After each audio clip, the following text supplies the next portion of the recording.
Buenas tardes a todos. Bueno, bienvenidos a todos. Como saben, este acto es parte del Festival de Poesía Ciudad de Bogotá, el cual festival tiene una revista llamada Rica, que es como la que, no sé, vehicula los poemas, publica poemas y reflexiones sobre los poetas invitados.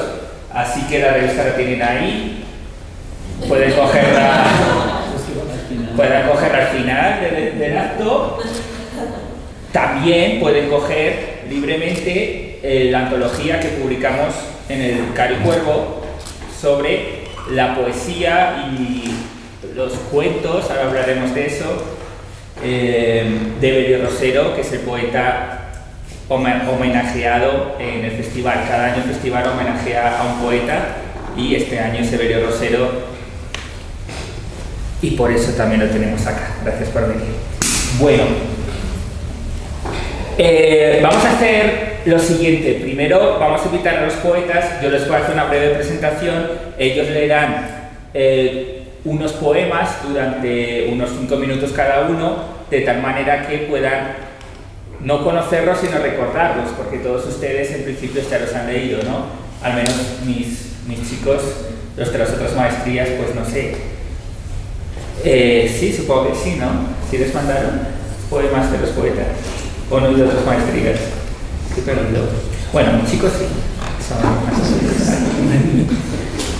Entonces, serán 5 minutos de cada poeta y después lo abriremos a las preguntas de los estudiantes o del público general que está aquí presente.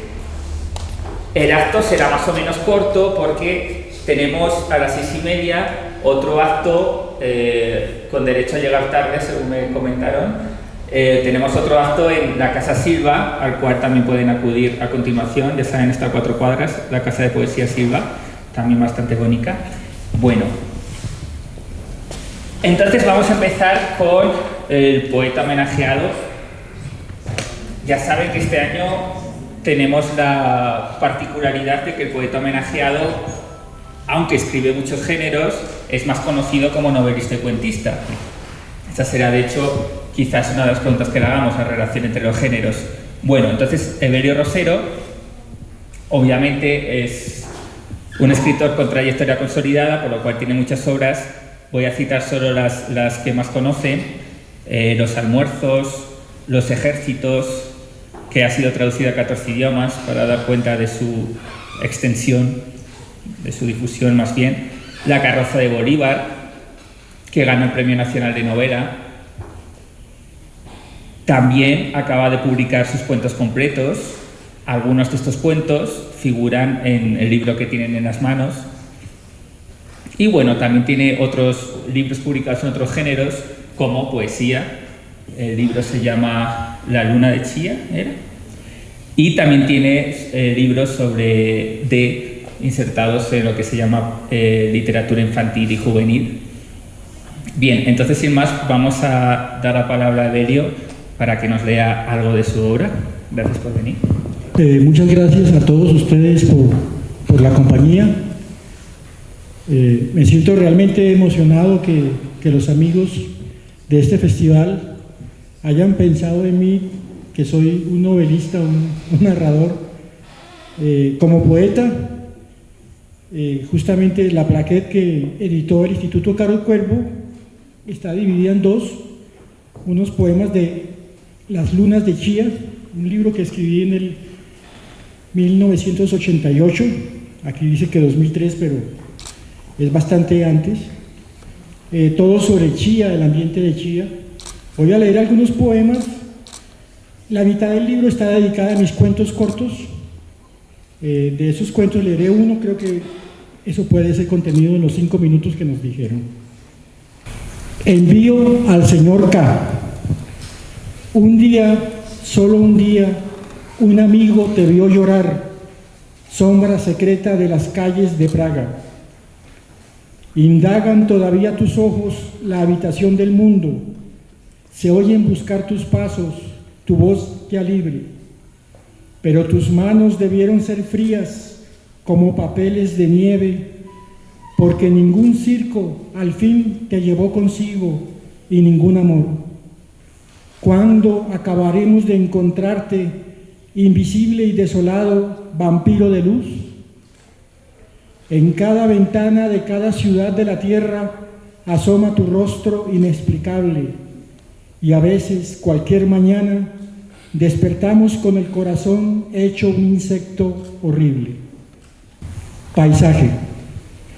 La tarde cansina, sin aquelarre, la tarde indecisa, región caótica de irremediable desconsuelo.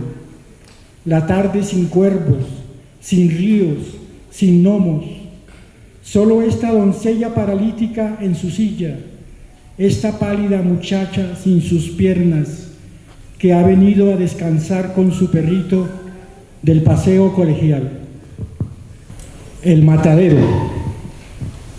El matadero, ascua de chillidos, 6 hombres subidos a lomos de una marrana caída. Uno la patea en el hocico, el otro la aferra por la cola. Humean, los 7 animales humean. Niños como cuervos en las tapias de cemento contemplan la muerte y su gritería. Una vieja enciende su cigarro y enjuicia la escena. Nos van a sacar muertos, dice, de este pueblo de campanas y de entierros. Muertos, por los obligados a morir todos los días.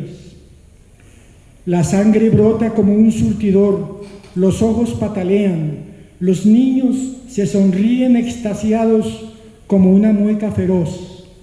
Los 6 hombres buscan el cielo, la misericordia de su lejanía. ¿A qué hora acabará el día? Anochece, amor. Se acuesta la tarde igual que una madre cansada y suena entre los sauces la última canción del ave. La noche, como una vasta mejilla, se abate sobre la tierra. Algo ignoto, igual que una gota de agua, cae. Es la voz primigenia del miedo, el viaje para dónde, que ambos fingimos no escuchar cuando anochece. Ahora ya paso a la sección de cuentos cortos. El primero de ellos se titula El invitado inventado. Despojado, descornado, igual que el corazón de la res, en el sillón más lejano, el invitado que nadie invitó. ¿Es usted un invitado? No, soy inventado. Su discreción abochorna, su sencillez. Es posible que sea húngaro. Alguien habla de unas rosas marchitas en un jarrón y él responde que la naturaleza es bella porque es imperfecta. Una mujer es hermosa y sin embargo no nos ama. Nos dice que un manojo de arena nos lleva de nuevo al mar. Nos habla del pequeño drama de la mujer barbuda en el circo a quien él conoció y amó, y obliga a sonrojarse a las ancianas, pues asegura que la mujer barbuda era más dulce que un mamut. Los hombres ríen complacidos, las mujeres suspiran, los niños juegan con él. De pronto se incorpora, bebe rígidamente la última copa y se despide. Nos dice: quiero charlar con mis amigos peces. Y sale por la puerta grande en busca de la cordura que para siempre extravió. Todos nos hemos quedado fríos en el salón, contemplándonos afligidos, como cuando uno quiere seguir bailando y se ha acabado la música. Miedo. Una vez llamó a su casa por teléfono y se contestó él mismo. No pudo creerlo y colgó. Volvió a intentarlo y nuevamente volvió a escuchar su propia voz respondiendo. Entonces tuvo el coraje de preguntar por él mismo y su propia voz le dijo que no siguiera insistiendo porque él mismo nunca más iba a volver. ¿Con quién hablo?, preguntó por fin y escuchó anonadado lo que nunca debió oír. ¿Qué escuchó? Nadie lo sabe, pero debió ser algo terrible porque él no pudo controlar la carcajada creciente, asfixiándolo. Al día siguiente, los periódicos no registraron la noticia, cosa lamentable si se tiene en cuenta que todo periodismo de verdad consiste en ir más allá de lo aparente, hacia la verdad total, y más si el hecho tiene que ver, acaso, con un problema de orden metafísico en la compañía de teléfonos. Usted mismo podría indagar la realidad de este suceso, exponiéndose, eso sí, por su propio riesgo, a que todos los teléfonos se confabulen una tarde contra usted y lo silencien definitivamente. Una muerte. Se sentó a escribir frente a la mesa cuando, de súbito, alguien abrió la puerta del aposento. Miró un personaje inverosímil que vestía un largo abrigo de piel, un anciano de mirada brillante y sonrisa desdentada, apuntándolo a él con un arma de fuego luminosa y fría. Se trataba de un personaje inédito. Lo miró apuntar cuidadosamente y lo escuchó decir: «Abre bien los ojos, esto no es un cuento». Y para finalizar, el último de estos cuentos cortos se titula El gato pájaro. Me gustaría saber qué piensa. Con otros animalitos sería distinto. Podrían hablar, es decir, gesticular un único idioma, pero este no, es todo un ruido, habla en dos idiomas a la vez. Sería un imperdonable descuido extraviarlo. Es un perfecto gato pájaro y a veces me mortifica. Gira desesperado sobre su propio cuerpo y luego se desliza, brinca, lanza un maullido como un trino. Lo toco levemente en las rodillas y grita. Me mira con terror inesperado. No entiende que soy amigo. Ni siquiera reacciona cuando le río, cuando le hago cosquillas en mitad de dos pelos y dos plumas. Un día trató de volar y otro día casi se come él mismo. Un exacto suicida. Dice mamá que se parece a uno que era mitad gato y mitad cordero. Me enfado peor. Es un gato pájaro, digo. Inútilmente explico a mamá lo que ella no quiere entender. A ambos lo contemplamos como la primera vez, mitad cariño, mitad consternación. Dice mamá: pero si no es un gato, es gata, es una gatita. Oh, le digo irritado. Miro hacia donde indica mamá y el animalito une sus dos blancas rodillas avergonzado. No es gato, es gata, insiste mamá, y añade solemne, limpiándose las manos en el delantal: es gata pájara. Luego mamá se queda pensando, me mira directo a los ojos y advierte tajante: es gata pájara, y si queda preñada de un gato o de un pájaro, ya tú te encargarás. Aburrido y sorprendido al mismo tiempo, los abandono. El desolado perfil de mamá queda solo en el patio frente al pequeño animal, ambos debajo de una lámina de hojas y raíces apretadas. Es el cielo. Las nubes se remueven, no tardarán en llover. No encuentro más alternativa y me siento a la mesa con el periódico desplegado. Pero no leo ninguna noticia. Al poco tiempo llega mamá con un caldo humeando en la olla. Ambos nos entendemos, ambos comemos con tranquilidad, sin cambiar una sola palabra. Gracias.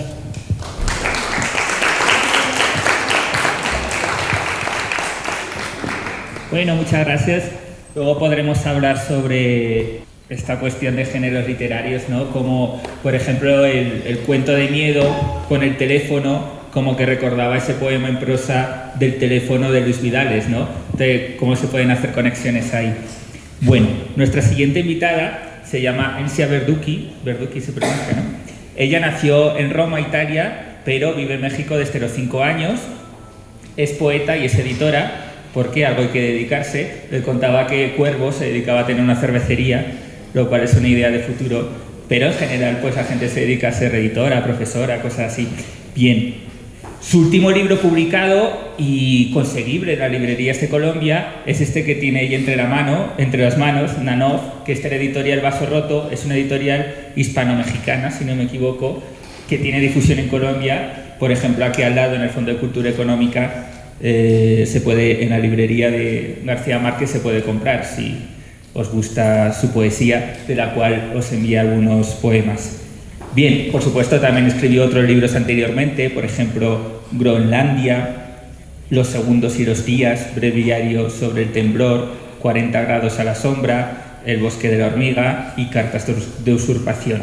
Para no usurpar más el tiempo, dejo a Encia que nos lea algunos poemas.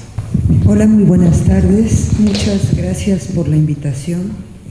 Leeré 2 diálogos del Nanov. Nanov es el acrónimo de Fernando Oreste Nanetti, que fue una persona que durante 9 años con la hebilla del pantalón hizo un libro de la vida en el psiquiátrico de Volterra, que era el psiquiátrico más grande de Europa.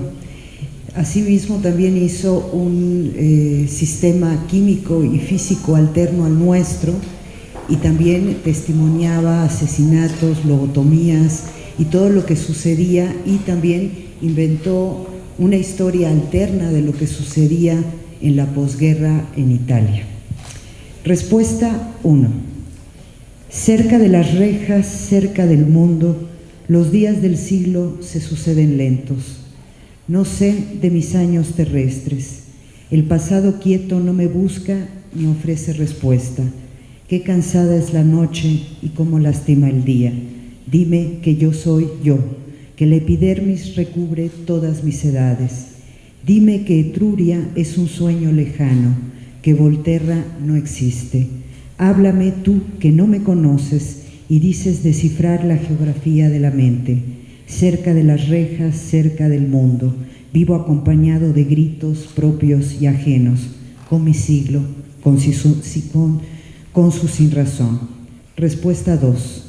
6 hectáreas, 100.000 metros cúbicos de edificios, 50.000 expedientes clínicos apilados en bodegas subterráneas, urbe de los alienados y los tuberculosos, 50.000 ánimas purificadas, duchas de agua fría, baños de luz, alteración del espíritu. Han blanqueado con cal nuestra historia, han frotado los rastros en espejos y ventanas, han decolorado nuestras voces. En Ciudad Salud los recuerdos se evaporan, quema el olor del yodo en las heridas y hiede el vaho del cloro en las baldosas. Tanta limpieza lacera, atenúa la memoria. ¿Quién huele aún los campos de lavanda? ¿Quién añora el olor de la hogaza en la mesa? ¿Quién percibe la humedad de las mujeres en verano? No, esta no es mi elección, pero evoco el olvido. Respuesta 3. El expediente 030530 no cree en el perdón, sino en la justicia. No sabe que Europa ha sido liberada de las nodrizas de pezones oscuros, pero él escribe cartas con letra menuda, atrapa palabras en las ramas de los árboles que después se fugan. Piensa en el hijo que camina lento en los Pirineos, imagina América como un barco entre la bruma. Escucharemos juntos la radio, el paisaje pintaremos de colores, te enseñaré a tomar la navaja de afeitar, nombrar y desnombrar luceros. Hijo, camina sin mirar atrás, no apresures ni aflojes el paso, solo camina. Mientras él escribe, otro se reconoce en el brillo de la noche. Respuesta 4. De niño imaginé el horizonte de Yakarta y la lisura del agua en los aljibes de Estambul. Quise zarpar hacia el aliento del mar, palpar la ligera curva del mundo. Quise ser un pirata malasio desafiando a un tigre de Bengala, encender una brasa en la humedad, observar y ser observado, el hábito de empuñar una brújula imantada hacia el destierro. Respuesta 5. Dios nos confinó en su ira. Cada gitano, raro, frenético, agitador, desertor o levita es un cosmonauta flotando en las márgenes del sitio de Volterra. Vuelos lunares, el otro entre los otros, cientos de rostros anestesiados por el miedo, un experimento ordenado del caos. Hermanos, no conozco más misericordia que la del paisaje. Hermanos, abracemos un árbol hasta fundirnos en su savia. Interrogatorio en el psiquiátrico de Volterra 4. Respuesta 1. Mi querido, amado asesino, a quien ofrecí la sien y las venas, que has insultado la condición humana allanando mi carne con pródigos ensayos. No sabes leerte a ti mismo, no distingues entre la risa y el llanto, pero acallas el centelleo de la locura y llevas al equilibrio en un bosque oscuro. Ángel de la guarda, exterminador de neuronas, me has dado paredes blancas y techos altos, me entregaste al anonimato del número y borraste el último recuerdo de una caricia. Homicida que blandes la aguja y dejas circular la muestra alcaloide de tu amor, no me abandones. Abrázame, abrázame hasta asfixiarme. Respuesta 2. La madrugada despunta los caminos del furor. Los recovecos de la mente alientan la carrera en el espacio donde habitan los que soy. 3 veces llega el mensajero y entume el ánimo con 5 miligramos de jadol. La lucidez de signos y cifras se comprime en la nuca. La agilidad del nervio se aletarga en el húmero. La luz y su equilibrio se quebrantan en el ojo. Entre omisiones, en las vacantes del día, respiro. Inhalo y exhalo entre paréntesis, sin saber qué queda fuera, sin saber qué resta dentro.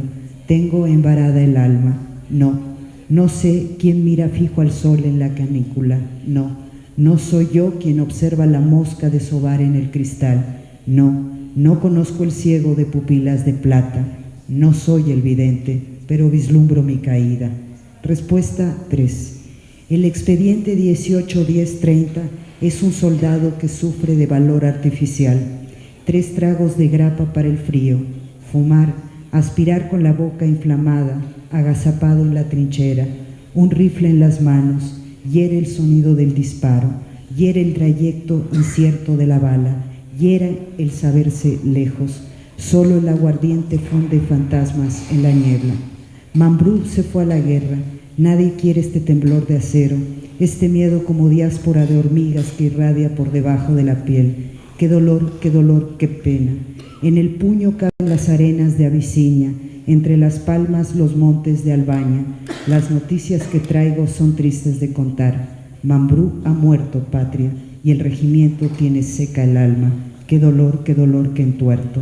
Cada mañana en el patio del hospital recuesta el cuerpo contra la pared, espera ser fusilado.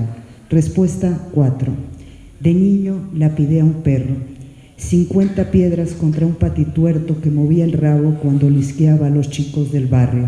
Estúpida tribu de miserables, ajenos a los secretos del agua y la conciencia. Mientras alguien velaba a las ballenas en el mar de Islandia, nosotros apedreamos a un perro y en las noches aún perseguimos un refugio para eludir el llanto. Respuesta 5. Dios, tu presencia me incomoda. Lo que se hace y dice en tu nombre me incomoda. Las maneras de mostrarte en Volterra me incomodan. Prefiero el lenguaje cifrado de los ríos, el suave vórtice en el caudal del Era, el silencio en las colinas cuando el viento abandona el valle del Cécina y las nubes descansan en los ojos. Entonces el dolor es ajeno. Gracias.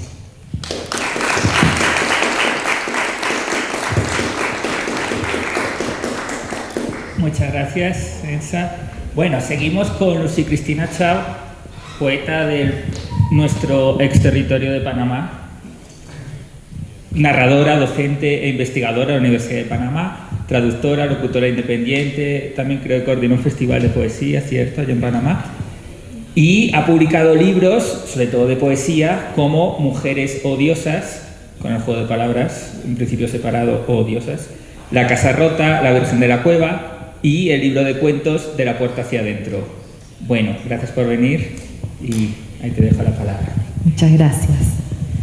Bueno, casualmente voy a comenzar con un poema que está inédito y se llama Biografía, que es una alternativa a la biografía. No nací del amor, sino del miedo. Mi primer arrullo fue el llanto materno. Tuve por hermanos a 2 ancianos que contaban historias y a 3 hermanas nacidas en vidas anteriores, siempre intentando olvidarlas. Mi padre fue capitán de un barco fantasma. Sus guerras perdidas figuran en los libros de historia como cataclismos naturales. Nunca leí lo suficiente. Me dieron de alta cuando aún sangraba. Y cada cierto tiempo ardo en fiebres en las que perezco. He rechazado besos a riesgo de ahogarme en mi propia saliva. De todos mis hijos, solo uno lleva en mi sangre inscrita en la suya. Los demás no me conocen. Deambulan como huérfanos en las calles y lloran sin consuelo, esperando como único alivio la desaparición permanente de sus caminos.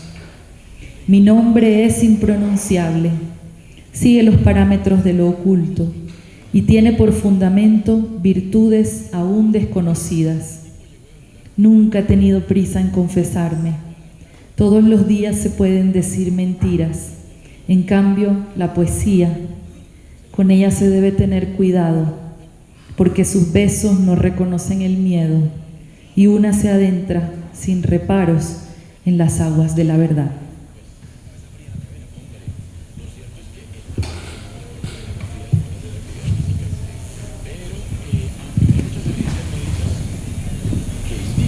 Acto de fe. Yo inventé un Dios. El hombre como tal me era insoportable.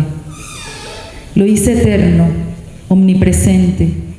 Le hice un mito creíble, imaginable. Se lo enseñé a los hombres desde niños, allí donde es vital la fantasía. Le di un nombre que lo hiciera cercano.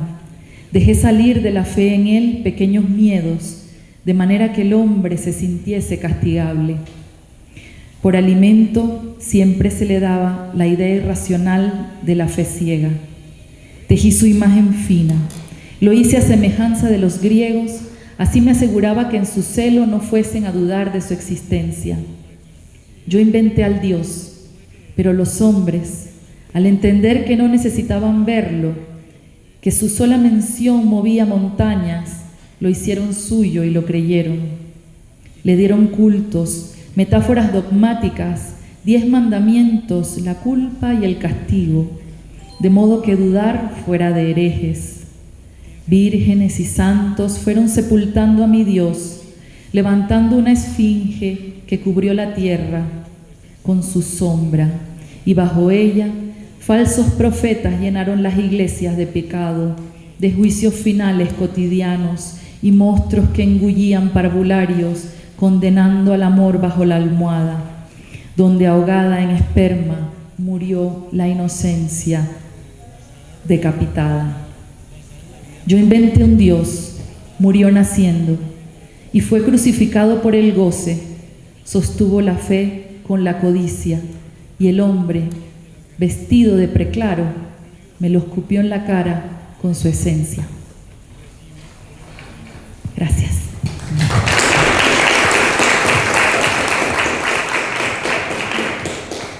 Muchas gracias.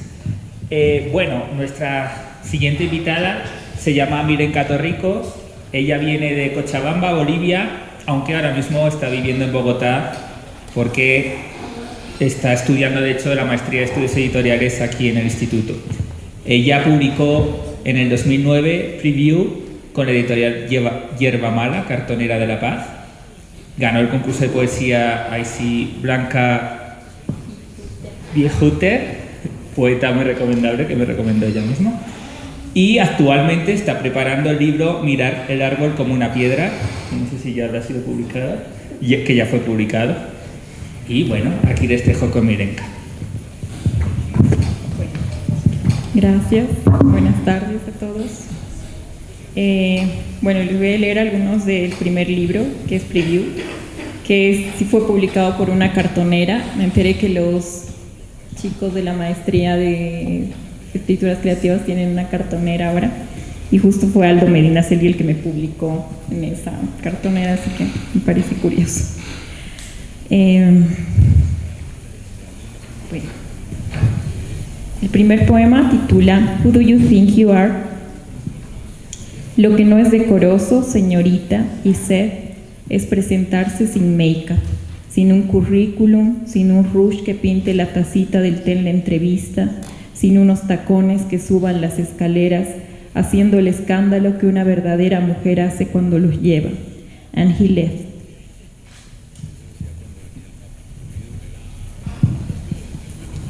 Señorita VIP, me pides un poema sobre mi vida, yo te propongo un poema sobre la locura.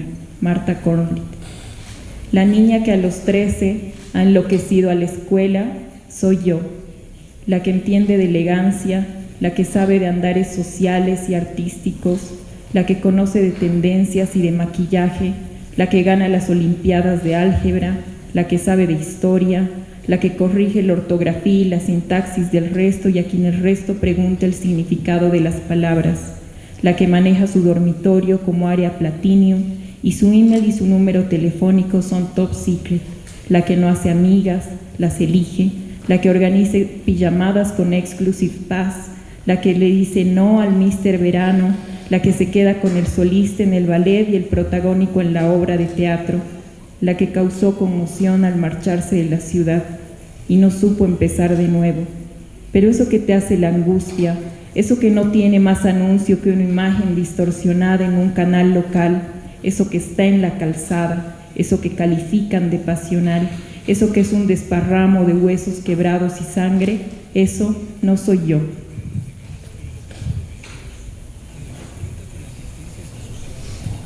Nunca serás Justin, nunca oirás el crujir de tus huesos, no sangrará tu boquita, no abrirán tu espalda mordiscos, nunca sentirás la asfixia de estar boca abajo, no caerás de rodillas, no golpearán tu rostro contra el suelo, a ti te darán un beso, te invitarán un helado, te llevarán a casa y plantada allí con tus intenciones, te consumirás en ese llanto que no exacerba ningún deseo violento de tomarte.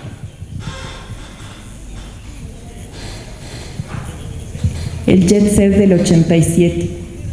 El jet set eleva la barbilla huyendo de lo vulgar, ni sus pupilas ni su voz tocan lo que no merece, se impacienta ante los ancianos, los down, los mendigos, los tontos, los que lloran, los que se besan, conoce el dolor y solo aprieta los dientes, no se duele de quien gime y se inclina, camina sobre tacones blandiendo la punta de la nariz contra la violencia del viento, se complace en la palabra no, en la palabra nunca, se goza en la sensación de vacío, no muere de hambre o de amor, no tiene madre, no tiene muertos, no tiene hijos que lleven el primer nombre de su padre, no tiene hijas a quienes perfumar y peinar los cabellos. Son niñas que amaban las paredes, las tijeras, el espacio debajo de la cama, son locas cortopunzantes, no tiemblan de frío, de miedo, no necesitan luz. Dueñas de sí y del resto, se desbordan en el odio y saben de tortura y desaparición. No tienen piernas para huir, brazos para asirse, ni boca para gritar. Ellas no temen, no caen, no piden auxilio. Las chicas del jet set mueren a los 40, sin cortes, sin moretones, sin proyectiles, víctimas de la asfixia de su propio ego. Gracias.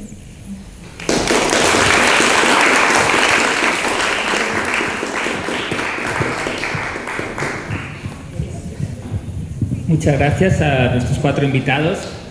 Ahora vamos a abrir el espacio para que ustedes puedan hacer las preguntas. Bueno, ya los leyeron a estos poetas previamente, también los acabamos de escuchar. Entonces, digamos que es un encuentro entre los poetas y los críticos. Ellos están estudiando la mayoría la maestría de literatura, así que puede ser bien interesante conversar entre ustedes. Bien, ¿quién tiene alguna pregunta? Vamos chicos, quien haga una pregunta le regalaremos un libro de Belio Rosero. Quien no también, pero no quita. Dale, ¿Puedes venir acá para el micrófono? No, desde acá pues tengo una voz profunda y se escucha bien. Bueno, ok, intentémoslo. Si no, parafraseo. Pues la duda que me surge es con los poemas de Milenka, que es como un poquito reconocible la cantidad de vocabulario desde la lengua inglesa. Entonces, ¿por qué imprimes o por qué utilizas tanto vocabulario de la lengua para los poemas como tal? En realidad no es tanto, quizás parece por la selección, pero siento que al menos en ese poemario se ha usado como frases del inglés porque sentía que concentraba más ciertos conceptos y me marcaban además otra voz poética, ¿no? O sea, además de la principal, por eso, solamente. Gracias. ¿Quién más quiere preguntar algo? Juan, de esta también. Sí, pues la pregunta es para Evelio, y es la siguiente. Digamos, en la construcción novelística, digamos, pues hay un procedimiento, un tiempo determinado, digamos, en el proceso, digamos. En el caso de la poesía, ¿cómo es ese proceso que usted realiza para la construcción de sus poemas? Y digamos, no sé si en este punto serviría la comparación, pero ¿qué tan arduo es la tarea entre la escritura poética y la escritura novelística, digamos, en su caso? Bueno, antes de titular ese primer y único libro de poemas, Las Lunas de Chía, el título permanente durante toda la colección de estos poemas fue Poemas Contados. Son poemas de un narrador. En esencia yo no me considero un poeta. Me gusta leer poesía a diferencia de muchos amigos narradores, novelistas. Son poemas de entre los 25 y 33 años. Cada uno de ellos representa lo que en mi obra narrativa podría ser el plan de un cuento o el plan de un capítulo de una novela. Si yo me pongo a trabajar eso que yo llamé poema con la perspectiva mía,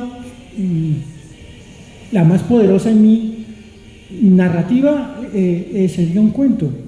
Entonces, en cierto modo, yo diría que son esbozos de un trabajo cuentístico que no desarrollé. Cuando trabajo una novela durante 2 o 3 años, tengo a mi alrededor los personajes y a veces para acercarme más a ellos o profundizar en uno de ellos, me escribo poemas a mí mismo alrededor del personaje, y si encuentro ese nexo interno, inserto ese poema en mi prosa. Entonces yo no hago separación, yo no considero que sean poemas y la novela. Para mí es lo mismo, es el modo de trabajo, el aspecto formal. Esos versos cortos los transformo tranquilamente en prosa y luego pueden decantarse en un párrafo novelístico o en un argumento de cuento. Muchas gracias. Dale, Andrés. Yo tengo una voz más poderosa. La pregunta mía es para Enzo. Usualmente hay mucha poesía que tiene que ver mucho con la visión interna que tiene el poeta, y que implica sentimientos, implica óptica. En la poesía que usted nos lleva hace un ratico, yo es un trabajo más de archivo, como más de construcción de un testimonio. ¿Usted nos puede contar un poquito más cómo es la construcción de sus poemas? Bueno, para empezar, todo esto, siempre he pensado que los temas te escogen, no, uno cree escoger los temas y no. Los primeros 2 libros, por supuesto, era una poesía mucho más personal que tenía que ver conmigo, con la cuestión de la migración de mis padres, de haber aprendido otro idioma o 2 idiomas al mismo tiempo. O sea, pero en 1995, por razones de trabajo, regresé al lugar donde yo crecí, que es Campeche, es el sur de México. la península de Yucatán. Y en la oficina donde yo trabajaba llegó un ser muy extraño que vendía unos CDs muy extraños. Ustedes son muy jóvenes, pero en el 95 los CDs, al menos en México, eran muy caros. Y aparte conseguir de importación CDs, eran de una marca que son geniales, que es Cuneiform, de música clásica contemporánea. Así llega un disco de Piero Milesi que se llamaba El Observatorio Nuclear del señor Nanov. Desde la primera vez que escuché la sinfonía, dije, aquí hay un poema. Pero no fue hasta 1997 que para mí empezó la era de la internet, que buscando datos de Piero Milesi, el compositor de la sinfonía de Nanov, descubrí que no era un invento de Milesi, que Nanov había existido y había hecho este muro con la hebilla del pantalón. Todo se fue dando de una manera muy extraña, porque me empezó a interesar mucho el personaje de Nanov y empecé a ver las imágenes del muro, que son muy conmovedoras. Tienen que verlas, se pueden encontrar varias imágenes en internet. Y empecé a averiguar y me di cuenta que tenía que leer más sobre historia de los psiquiátricos en Europa, más sobre el psiquiátrico judicial de Volterra, que se había convertido durante el fascismo también en una cárcel. Y sentía que si Nanov o Fernando Oreste Nanetti había tenido la capacidad de interpretar a quienes habían vivido en el pabellón 4, que es donde está el muro, yo debía tener la capacidad de interpretarlo y darle voz a él, ponerme en el lugar del otro, ¿no? Aparentemente este libro es el que nada tiene que ver conmigo, pero les juro, claro, no les voy a decir por qué, es el libro que más tiene que ver conmigo, es mi libro más personal. Me costó mucho trabajo hacerlo, me llevó muchos años hacerlo. Por supuesto fui a Volterra, no solo a hacer un registro del muro que estaba ya en muy malas condiciones, sino a revisar los archivos del psiquiátrico que estaban en el ayuntamiento. Y entonces fue un proceso muy largo de asimilar al personaje, de tratar de entender lo que él sentía, de cómo piensa una mente que es distinta al resto o al grueso de los mortales, y cómo podía él ver el mundo y cómo trataba de lidiar con la justicia en el infierno. Hay que empezar porque él fue poco después de la caída de Roma, del fascismo. A él lo agarran le imputan un cargo por vicio total de mente, o sea, por insania total.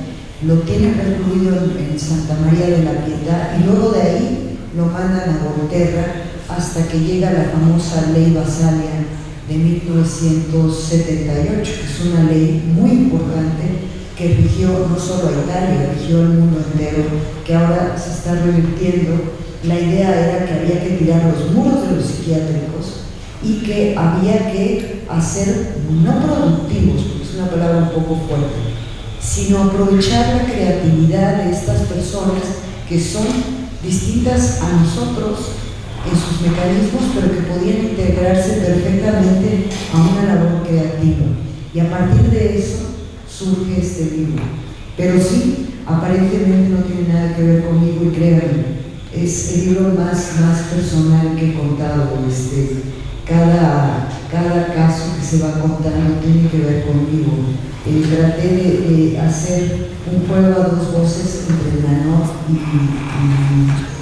y yo. Ahora, me imagino que a partir de este libro he empezado a escribir, bueno, desde uno anterior que tenía que ver con Jauregui como un escapista intelectual, económico, social, como una metáfora del hombre en el siglo XXI.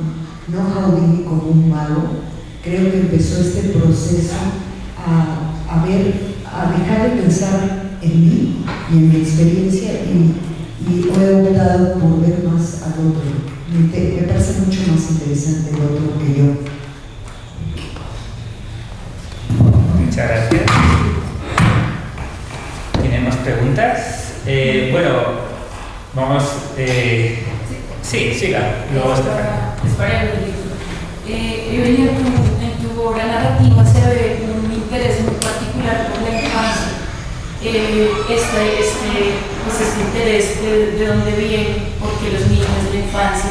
Esa es una, y la otra es en cuanto al proceso como de creación, ¿cómo logras o cómo manejas el tema de crear la voz narrativa que sea un niño, que sea el que cuente pues muchas de las historias?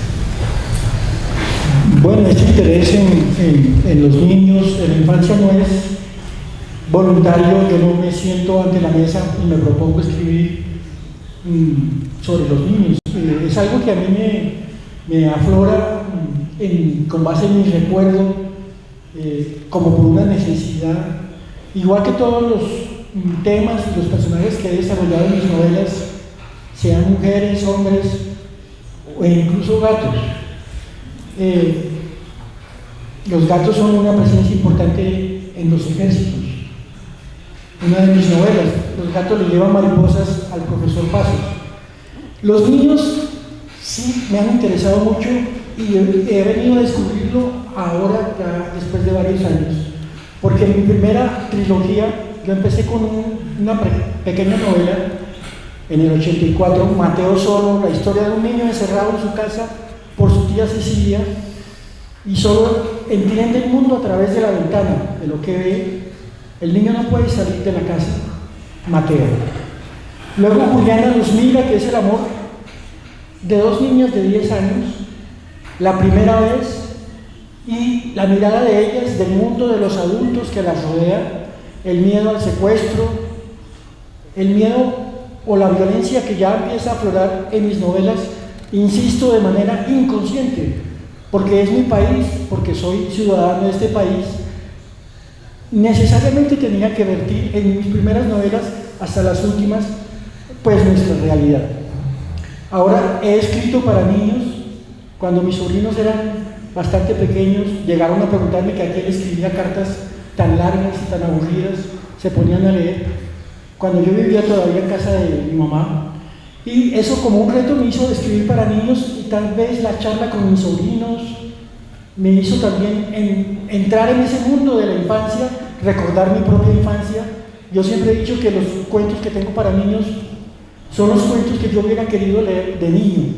Yo me burlo del diablo, y cuando era niño, de verdad niño, yo era un niño asustado porque en las fincas de Nariño donde íbamos nos decían que el diablo se escondía debajo de la cama, y uno se asomaba por la noche debajo de la cama a ver si estaba allí el diablo. Todo ese susto, ya escritor, quise pues burlarme y entregárselo a los mismos niños lectores. Entonces sí, tienes razón, la infancia, ya sea como el objetivo de mi trabajo literario o como personaje, ha estado presente en mi obra por esas causas. Muchas gracias. Vamos con Estefanía. Mi pregunta es para Milena. Sí, pues yo leí tus poemas unos y noté cierta violencia hacia el cuerpo, hacia lo femenino. Hay un poema que se llama Amor, y bueno, me llamó bastante la atención. Entonces son como dos preguntas. Primera, ¿qué recepción han tenido sus poemas tan violentos? O me pareció así. Y también la otra es, ¿cómo se llevó ese proceso en la construcción de estos poemas? ¿Qué trasfondo hay en ellos? Bueno, creo que la recepción siempre ha sido buena, o sea, creo que la gente no se espera leer cosas así, entonces la sorpresa ha sido al menos para mí, una respuesta positiva, o sea, que mueva algo a la gente, a mí me parece bien. Y respecto a la construcción, al proceso de construcción, lo que he hecho sobre todo con esos poemas es como establecer perfiles, ¿no? y a partir de eso generar pequeños discursos sobre determinados perfiles, no sé, la señora que se opera, ¿no? La señora que consume drogas y se suicida, la niña que es violada, o sea, como, entonces el poemario responde a ese tipo de perfiles, solamente eso. Muchas gracias. ¿Tenéis más preguntas? Sebastián. Pues yo quisiera preguntarles una pregunta que es más bien general, que yo creo que hasta antes se las hayan hecho ya, pero pues que siempre es interesante porque cada quien pareciera tener una respuesta diferente. Y es que quisiera saber, para que me interese responder, como que cuál considera que es el papel de la poesía en estos momentos, es decir, ¿por qué escribir poesía? Incluso eso lo podría llevar a un nivel más personal, ¿por qué escriben poesía? ¿Sí? ¿Qué hay ahí que de alguna manera los llame y que no tenga, por ejemplo, un cuento, los que escribe Evelio, ¿sí? ¿Cuál es el estatuto? ¿Cuál es la diferencia para ustedes que hacen que la poesía sea algo distinto y valioso?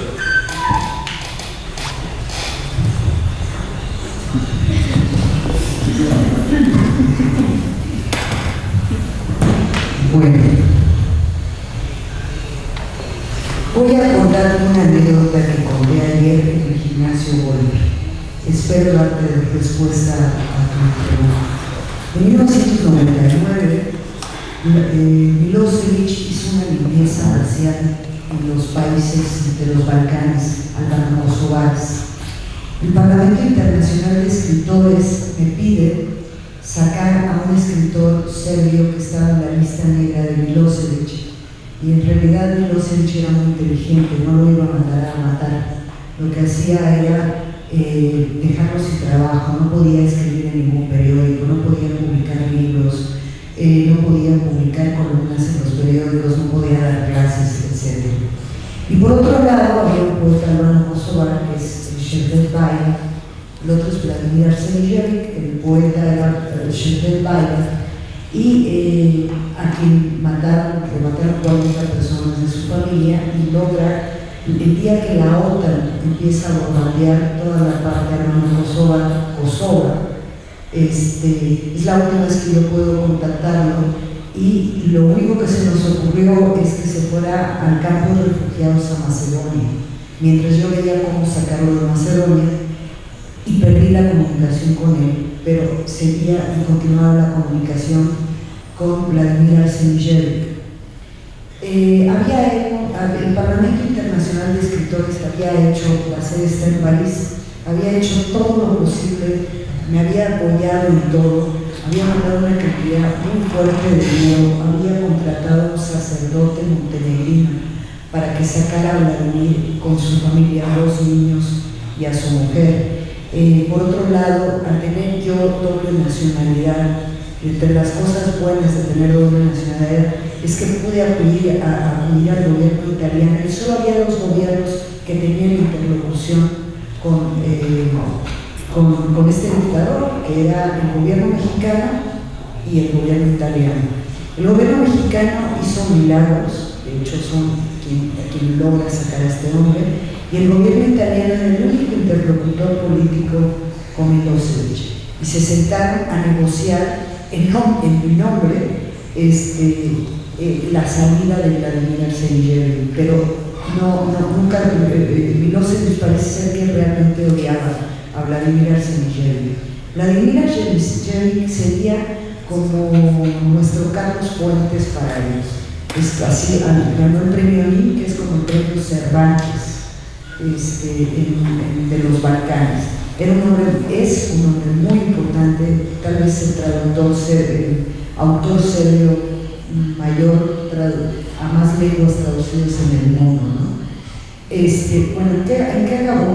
Que el domingo de Pascua de 1999 ya habíamos intentado por todos lados sacarlo, y recibo un correo en la mañana de ese domingo de Pascua donde me dice que ya la situación es desesperante, que ya no sabe qué hacer, que se va a lanzar ese domingo por la ventana con los niños y su mujer. Ante eso, ¿qué haces? Que lo que tú le digas a una persona que está en un momento límite es estúpido. Lo que tú puedas decirle es estúpido. No encuentro otra palabra más que estúpido. Entonces, hay un poema que yo amo, de un autor que yo amo, que es Oder, que se llama Voltaire Inferno. Ese poema habla de cuando durante la Revolución Francesa exilian a Voltaire. Y Voltaire lo único que se le ocurre es ponerse, como tenía prohibido escribir, que era algo parecido a lo que le pasaba a Vladimir, decide ser jardinero. Y hay una frase bellísima que dice que la humanidad es como un jardín, que hay que cuidarla, que hay que podarla, que hay que saberla cuidar y procurarla, ¿no? Mientras seamos capaces de que ese jardín florezca, seremos capaces de que la humanidad tenga conciencia. Eso es lo que dice el poema de hoy, a grandes rasgos. Lo único que se me ocurrió fue, sin decir más nada, mandarle ese poema. Esa noche no dormí, yo la pasé muy mal, porque sentía que si ese hombre se suicidaba con sus hijos, era mi culpa por no haber sido capaz de lograrlos dejar de ser por algún lado. Y también toda la noche me pasé pensando cómo poder sacarlo de ese infierno. Ese poema funcionó en dos momentos. Al otro día, él me manda una respuesta que dice: Oden tiene razón, Voltaire tiene razón, Encia tiene razón. ¿Qué hacemos? Lo único que se me ocurrió es decirle: te vas a vestir de campesino, un hombre de 2 metros, además, muy famoso, de 2 metros. Le digo: viste de campesinos a toda tu familia y los vamos a meter en la cajuela del embajador de México en Belgrado y te vamos a llevar hasta la frontera. Eso se me ocurrió en la noche y había pedido autorización a Relaciones Exteriores. Vamos a llevar hasta la frontera con Hungría y ahí te va a recoger el coche del embajador mexicano para llevarte a Ámsterdam y ya tomar el avión a México. Y funcionó, salvamos 4 vidas. Entonces, lo que yo quiero decir de esta metáfora dentro de la metáfora es que la poesía sirve para recordarnos que somos humanos. Si la poesía no ofrece claridad, entonces no es poesía. La poesía tiene que ofrecerte un claro dentro de tanta oscuridad. Y sí tiene una razón de ser, y sí salva vidas, yo lo puedo contar. Gracias.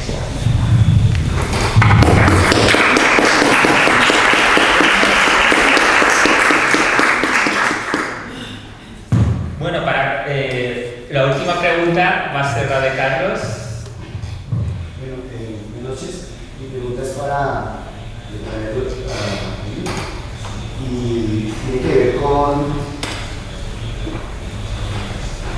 cuál es la consideración que tiene de lo que ha sido el destino de la poesía colombiana, digamos aproximadamente después de los 70, en donde una suerte, a partir del nacionalismo, se funden tantas voces, llegamos a tener esta poesía de militancia, o esta poesía indigenista, que ha llevado a muchos escritores y políticos a llamar que en esa época se crea una generación desencantada, en donde se excluyen a unos, en donde se aceptan a otros. ¿Cuál es digamos, es la percepción que tiene el libro sobre la producción política de Colombia, frente a tantas voces, frente a todo esto que estoy denunciando? Bueno, es igual que los géneros literarios. Yo no creo mucho en los encajonamientos. Por supuesto que el cuento es un género corto que exige 3, 5 páginas para hacer un cuento, el relato es un poco más largo, está la novela, el ensayo, en fin. Pero la literatura es una única. Igual ocurre con la poesía. ¿Es para mí poesía un texto o no es? Que sea militante, que me diga que me haga reflexionar sobre nuestros problemas sociales, económicos, los grandes antagonismos, la pobreza, y si lo hace con la poesía, si es arte de la palabra, es poesía.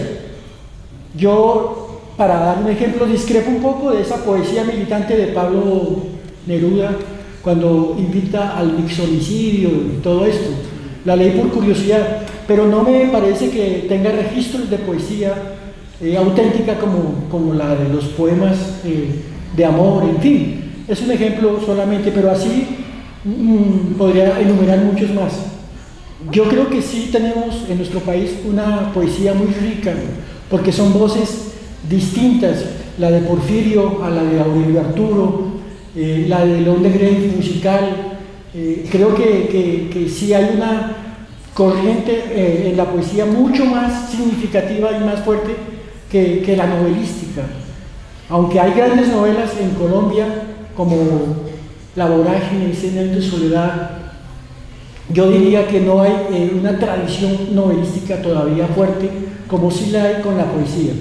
Desde los poetas de 1900 hasta los que están ahora, son contemporáneos, hay una indagación y una presencia sobre todo importante de nuestra realidad en la misma poesía, a través de la belleza de la poesía y de su reflexión, que es alta filosofía.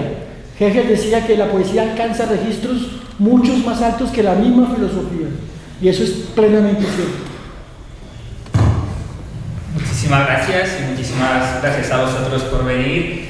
Y a veces los invitados me dicen que las preguntas más inteligentes las reciben aquí en el instituto, entonces gracias a vosotros por vuestro interés y por supuesto a nuestros 4 poetas.